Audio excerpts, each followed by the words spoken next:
Hello guys! Ngayon ay turuan ko kayo kung paano kayo maglaro dito sa Golden Flower kung sakaling kayo ay minamala sa Jungle Hunt at Ocean Hunt. Sir, bakit ba sa Golden Flower madami namang laro dyan? Bakit sa Golden Flower pa? Kasi nga mga mare, ang Golden Flower ay live game. Okay? Ibig sabihin nun, real time. Kung ano yung nakikita ko dito sa screen ko as of 11:49 AM, ganun din yung makikita mo sa screen mo. Kung tatay ako dito sa letter A, tapos nanalo ang letter A, tumataya ka din, mananalo ka din.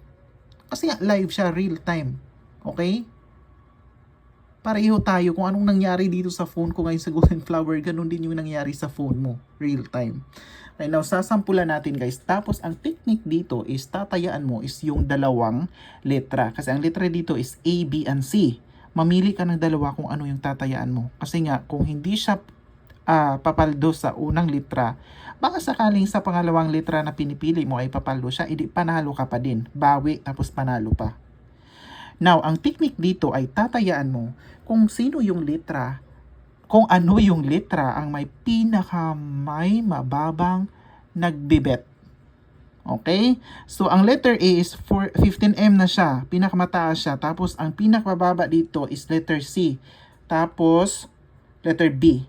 Okay, tatayaan natin itong letter B and letter C. Okay, ng tuki-tuki lang. Gawin natin tricky-tricky. Baka sakali. Letter A, 26M na. Nanalo naman talaga yung may pinakamalaking bet guys. Kaso nga lang, usually talaga, yung nanalo is yung may pinakamaliit na bet. Ayan, panalo tayo! Sinasabi ko na nga ba sa inyo eh.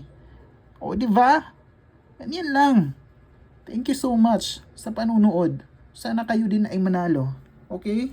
Bye.